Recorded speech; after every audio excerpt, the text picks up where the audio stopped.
Also joining us is Joe Nesbit. He has been an educator for 25 years and is a instructional technologist. Is have you seen a student or know someone that has tried to turn in work that was generated by Chat GPT? I personally have not, but I'm not in the classroom anymore. So, I'm kind of there to support students and teachers in regards to implementing technology. I just at the end of the school year, and I mean literally the last week of the school year, uh, the topic first came to me, and it was kind of coming from the English department, and so I'm certain that there have been some students who have utilized the tool. We'll put it that way, but I have not seen it firsthand just yet. Just yet.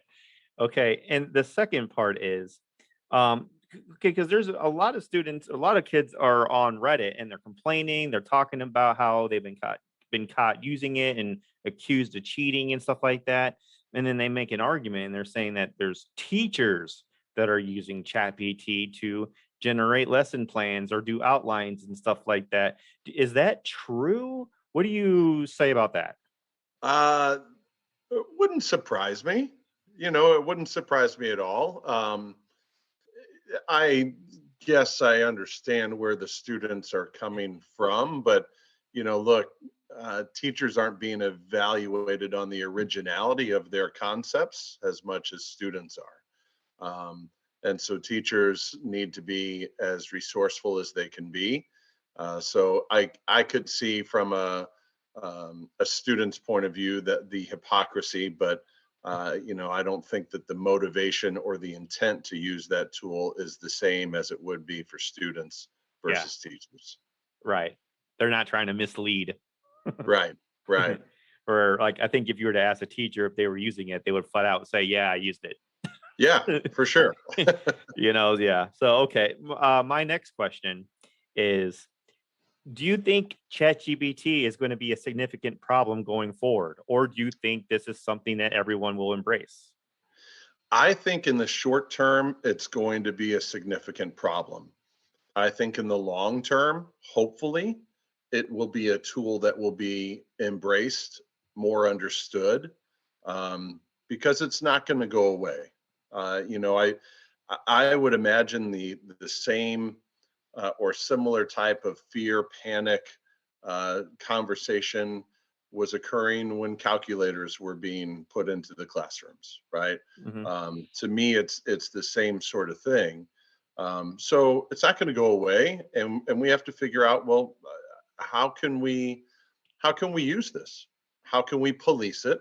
But how can we use it? Because eventually there's going to be careers that um, people will be able to go into because of AI and things like Chat GPT. So it's something that we're going to have to wrap our heads around and figure out the best way to embrace it. But will it be embraced in August when school resumes? No, I don't think so. Yeah. Okay. All right. So, you yourself, are you a fan of AI or ChatGPT? Are you a fan of it? Or are you against it? Where are you at on that? um, I don't know. I think I will be a fan of it. Um, I'm pretty new to it as well. Just poking around, playing around with it a little bit. It's fascinating to me. I don't. Again, I think back to when I first got into this position. YouTube was the scary thing. Should we block YouTube on the school's network? Should we allow students to use YouTube? And now, granted, that there's some other things there, with inappropriate videos and things like that. Yeah. Um, but it's similar in that, hey, now we couldn't have gotten through the pandemic without YouTube Yeah. for education, right? And tools like that. So I'm kind of an optimist in that I think that there's a place for every tool in education, but it all comes down to efficacy and how it is utilized. Okay. All right. So, as a teacher or just someone that's been you're in the field or whatever, and I'm sure you've heard some things, or maybe there's some meetings or something being sent from the district just from what you know, what's coming down through the pipeline as far as what are teachers doing to prepare for it? Are they doing anything different? Are they like, are they setting up, I don't know, are they setting up like certain reverse AI generation things that can tell if things have been plagiarized? Like, what are they doing? I don't know, to tell you the truth. Again, this is totally uh, new to me. I honestly had not. It might have been the last day of school or the second to last day of school that it kind of came across my desk, so to speak. So, as I have thought about it and read a little bit more, reflected on it over the summer, if it were me in the classroom, and this is just me speaking, and I'm get most teachers are much more intelligent than me. So I'm guessing that a lot of teachers are thinking of alternative ways to assess student understanding Mhm, that may not be completely text based, right? mhm. Or writing based. So that would be probably my first go to move to kind of combat it until we understand it and know how to utilize it, know how to check for plagiarism, like you mentioned. Yeah. So there's probably some alternatives to explore in that regard. Okay. All right. So how I know you said you have not seen it firsthand, but you've been in the classroom, you know students, you know them pretty good. So what Yeah, is a method that oh, I lost connection. You there? Okay. yeah. Yeah, all right. So what is a method that you would use to tell if something was AI generated?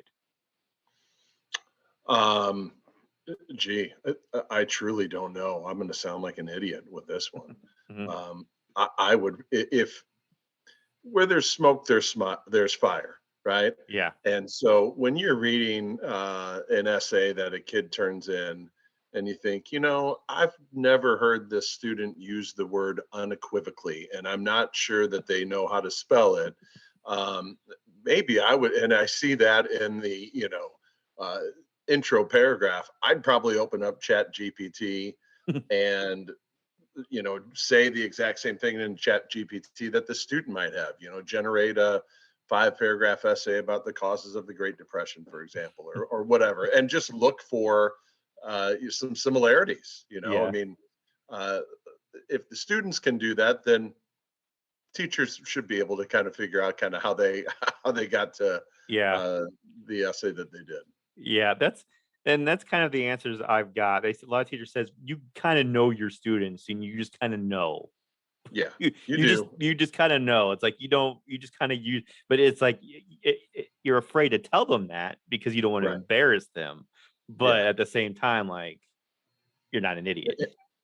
Right, and you have to have some evidence, right? Yeah. I mean, you can't just go and make a claim of plagiarism without any sort of evidence. So, Yeah. probably the best thing to do is to go right to the source, and go to Chat GPT and see what you can generate. Yeah. Great. Okay, so next question is and I know this one is a hard thing to answer because it's a hard thing to predict or even know because I've looked up this topic and every website gives me a different answer. So how early are we in the stages of AI? I think we are just scratching the surface. We've heard of AI for a while now in science and technology and even pop culture and that sort of thing. But now that it's coming into the classroom, we're in the infancy of it, in my opinion. Mhm. Um, which is the scary part, which Yeah. is why we're talking about it today. Yeah. But again, I think what'll happen in the short term is it's going to be overly policed and controlled and blocked on in school buildings and things like that, and that's totally fine. But like I said earlier, it's not going to go away. We need to investigate it. We need to find ways to embrace it and to use it as a tool to help students ultimately, because it's going to be a tool for them as they go through life. Nice. Very good. Okay, my last question is what should someone know before they think about using ChatGPT for assignments? Like, what is something like, say, like some freshman just wakes up and says, you know what, I'm not going to do that assignment today. I'm going to let ChatGPT handle it for me. What is something that they should know before they do that? The same thing that you were told by teachers, the same thing that I was told by teachers, the same thing my parents was told by their teachers, that, hey, taking a shortcut, cheating isn't going to help you, right? You're sure you might get an A, you might get by this deadline or whatever, but in the long run, it's not helping you. And so there's only one way to do it the right way, and do the work and put in the time. Sure, it's an awesome tool. You can maybe you won't get caught, maybe you get a good grade, but in the long run, it's not going to help you as much as you think it might.